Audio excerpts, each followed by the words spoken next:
Development board సమావేశాలు ఏర్పాటు చేసినప్పుడల్లా ఉమాభారతి గారు మంత్రిగా ఉన్నప్పుడు వారు వెళ్ళిండ్రు, చంద్రశేఖరరావు గారు వెళ్ళిండ్రు, వివిధ సందర్భాలలో వీళ్ళే అధికారికంగా వెళ్ళిండ్రు. ఇంతవరకు నేను మా ఉత్తమ్ కుమార్ రెడ్డి గారు ఏ సమావేశాలకు పిలవలేదు, మేము వెళ్ళలేదు అధ్యక్ష. మేము స్పష్టంగా తెలంగాణ హక్కులను కాపాడడానికి మేము కొట్లాడుతుంటే మా కాళ్ళకు తాళ్ళు పెట్టి కాళ్ళలో కట్టెపెట్టి మమ్మల్ని బోర్లు పడేయాలని వీళ్ళ తాపత్రయం ఏంది అధ్యక్ష? గుంజుకుంటా అన్నది ఎవరు అధ్యక్ష? నరేంద్ర మోడీ గుంజుకుంటా అన్నాడు. మరి వీళ్ళు ధర్నాలు చేయాలంటే ఏడు చేయాలి అధ్యక్ష? నల్గొండలు ఉంటాడా నరేంద్ర మోడీ? ఏడుంటాడు అధ్యక్ష? ఢిల్లీలో ఉంటాడు. శాతనైతే కల్వకుంట్ల చంద్రశేఖరరావు గారు, తన్నీర్ హరీష్ రావు గారు, కల్వకుంట్ల తారక రామారావు గారు ముగ్గురు పోయి జంతర్ మంతర్లో ఆమరణ నిరాదీక్ష చేయమను. మేము వాళ్ళని పోలీసులు తీసుకెళ్లకుండా వాళ్ళు అమరులు అవ్వడమో లేకపోతే హక్కులను సాధించడమో వరకు ఈ ప్రభుత్వం అండగా నిలబడుతుంది. వాళ్ళ ముగ్గురిని ఢిల్లీలో నరేంద్ర మోడీ తప్పిదాల మీద దౌర్జన్యం మీద ధర్నా చేయమనుండ్రు. కానీ నరేంద్ర మోడీతో కొట్లాడుతున్న మా కాళ్ళ కట్టబెట్టి బోర్లు పడేస్తే ఎవరు అధ్యక్ష?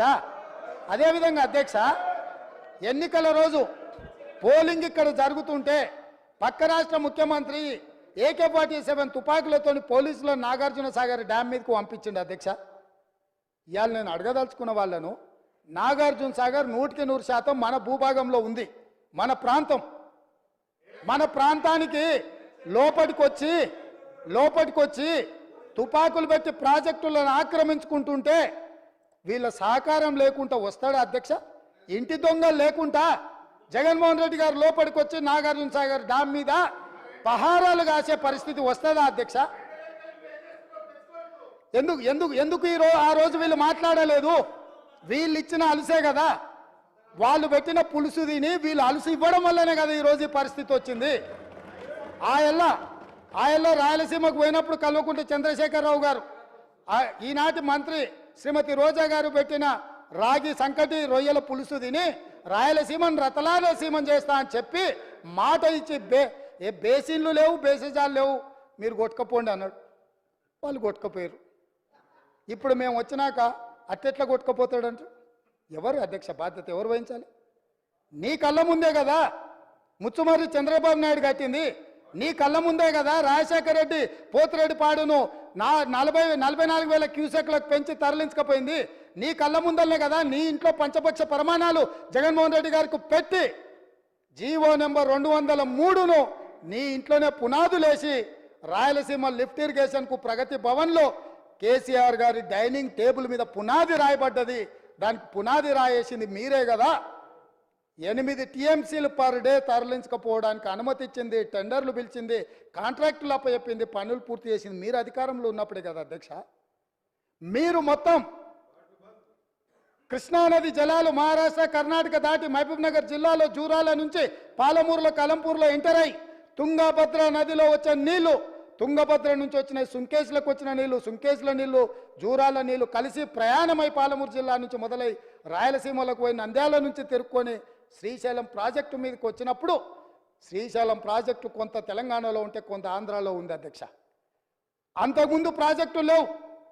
అంతకుముందు పోతిరెడ్డిపాడు 11,000 క్యూసెక్స్ ఉండే, అది 44,000 క్యూసెక్స్కి పెరిగింది. అంతకుముందు లేని రాయలసీమ లిఫ్ట్ ఇరిగేషన్ ఇవాళ 8 TMCలు తరలించడానికి లిఫ్ట్ ఇరిగేషన్లు కట్టినరు. ముచ్చుమర్రి నుంచి 1/2 TMC కట్టిరు అధ్యక్ష. మొత్తం 12.5-13 TMCలు పర్ డే. ఒక్క నెల రోజులు మనం కళ్ళు మూసుకుంటే శ్రీశైలంలో బురద కూడా ఉండదు అధ్యక్ష. రాయలసీమ లిఫ్టు 797 FRL దగ్గర కట్టిరు అధ్యక్ష. కుండ ఇట్లుంటే కుండకు సైడ్కు పొక్క పెట్టలే అధ్యక్ష, కింద పెట్టిండు. కింద వీళ్ళు పిలిచి పంచపక్ష ప్రమాణాలు వీళ్ళు పెట్టిండ్రు, జగన్మోహన్ రెడ్డి వీళ్ళ కింద బొక్క పెట్టిండు అధ్యక్ష. బొక్క పెట్టి మొత్తం తరలించకపోతుంటే మిన్నకుండా ఉన్న మీ ఇల్లు ఇవాళ నేను సూటిగా అడుగుతున్న హరీష్ రావుని మిత్రుణ్ణి, రాజకీయాలు పక్కన పెట్టండి, రాజకీయాలు పక్కన పెట్టండి, మీరు బాధ్యత కలిగిన మంత్రిగా చెప్పు. ఇవాళ రాయలసీమ జిల్లాలో ఉన్న మీ అవకాశం వచ్చినప్పుడు స్పీకర్ గారు అనుమతి తీసుకొని మీ అవకాశం వచ్చినప్పుడు తప్పకుండా చెప్పదు. I'm not yielding. నీకు ఇస్తాడు మైకు స్పీకర్ గారు, నేను కాదు ఇవ్వాల్సింది. స్పీకర్ సార్, ఇవాళ మన భూభాగంలో మన భూభాగంలో ఉన్న నాగార్జున సాగర్ మీదకి తుపాకులతో జగన్మోహన్ రెడ్డి వచ్చి ఆక్రమించుకుంటే చేతగాని సన్నాసులాగా ఇక్కడ ప్రభుత్వం చూస్తుంటే ఇవాళ రాయలసీమలో ఉన్న ప్రాజెక్టుల నుంచి నీళ్లు తరలించకపోతుంటే ఎవరు అడ్డుకోవాలి అధ్యక్ష? ఎవరు అడ్డుకోవాలి? ఒక పక్కన వాళ్ళు ప్రాజెక్టులు పూర్తి చేసుకుంటుంటే వీళ్ళు ఇక్కడ ఆనాడు కోమటిరెడ్డి వెంకటరెడ్డి గారు కొట్లాడి నల్గొండ జిల్లాలో ఉన్న ఫ్లోరైడును అక్కడి బాధితులను ఆదుకోవడానికి ఎస్ఎల్బిసి ప్రాజెక్టు మంజూరు చేయించారు. 42 కిలోమీటర్ల tunnel Rajiv Gandhi tiger reserve ఫారెస్ట్లో పర్యావరణ అనుమతి లేకపోతే టన్నెల్ బోర్ మిషన్ తోటి ఆ గుట్టను తొలిసి నీళ్లు దేవాలని 42 కిలోమీటర్ల టన్నెల్ని మొదలు పెట్టించి 2014 వరకు 32 కిలోమీటర్ల టన్నెల్ కొట్టింది అధ్యక్ష.